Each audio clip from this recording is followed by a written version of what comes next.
kekerasan itu sendiri dia ada berbagai macam. Paling sensitif menurut saya itu kekerasan seksual. Iya.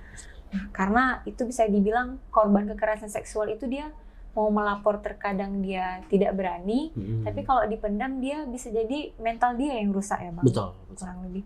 Nah kalau untuk mereka ini Bang, karena bisa dibilang mereka lebih khusus, bagaimana ya Bang upaya yang diberikan dalam pemenuhan hak serta perlindungan bagi mereka? Karena kita tahu sendiri mereka lebih sensitif ya Bang kalau untuk hal-hal seperti itu.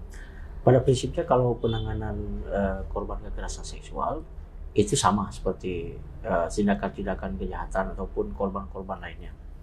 Seperti yang tadi saya katakan bahwa 5 dukungan itu sebenarnya tidak boleh dilakukan secara parsial, harus secara berkelanjutan. Artinya tergantung kebutuhan yang mereka butuhkan. Nah, secara spesifik kalau korban perkosaan, itu kita tidak serta-merta mendengarkan harapan mereka langsung melaporkan ke pihak berwajib. Kita tidak mau secara gegabah melakukan itu. Tapi kita pastikan dulu secara psikis dia, kemudian secara medis, baru kita pulihkan secara psikis. Ketika dia sudah kuat secara psikis, baru kita bawa dia ke pihak kepolisian. Karena kan sia-sia kalau kita langsung bawa dia ke pihak kepolisian, dia sendiri ngomong aja masih takut. Kemudian sedikit ditanya oleh pihak kepolisian dia nangis-nangis, akan bermasalah ketika kita mendampingi itu. Setelah laporannya terjadi, kita berikan dukungan namanya rumah aman. Nah, ini yang jadi kendala hari ini. Kendalanya bahwa memang kita harus akui di Aceh rumah aman yang betul-betul untuk korban-korban perkosaan masih belum tersedia secara baik. Akhirnya apa? Kita melakukan koordinasi dengan mitra-mitra terkait, menitipkan dia di panti asuhan dulu, di rumah-rumah sosial yang ada dimiliki oleh Kementerian Sosial misalkan, untuk mengamankan dia supaya akses pelaku, lingkungan keluarga pelaku tidak bisa mencoba menjangkau dia secara aman di tempat itu, sehingga apa? Dia lebih merdeka menyampaikan apa yang dialami dan apa yang terjadi terhadap dirinya seperti itu. Nah, di luar itu apakah ada yang dilakukan? Apakah ada hal lainnya yang dilakukan oleh BH ini sendiri agar korban itu dia merasa hak yang diperlukan kepada dia itu terpenuhi? Kalau yang dalam praktik lapangan kita sama ini memang 5 dukungan tadi menjadi wajib, yang saya katakan tadi.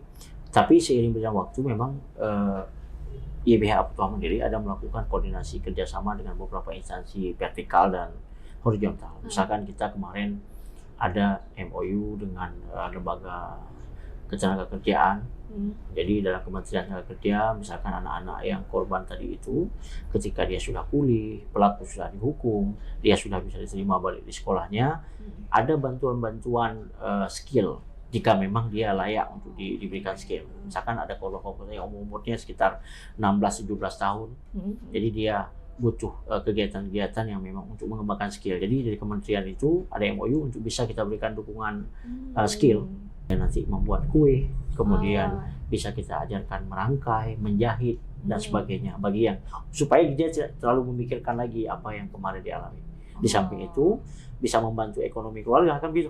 Jadi ketika dia ada skill dia bisa membantu ekonomi keluarga. Kemudian juga tidak sedikit dalam hal kita dukung akhirnya bukan hanya si korban, keluarganya juga.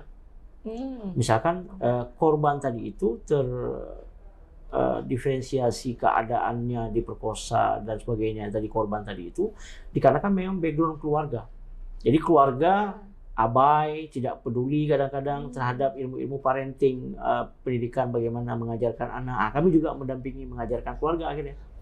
Jadi keluarga kita ajarkan bagaimana cara pola asuh, mengasuh anak. Kadang-kadang memang depresi terbesar itu di samping memang pada saat kejadian, justru pasca kejadian ketika pelaku sudah dipidana pun, di penjara dan sebagainya, di situ stereotip yang justru muncul. Contoh, ada korban perkosaan akhirnya menjadi hamil. Nah, dia hamil karena memang akibat perkosaan.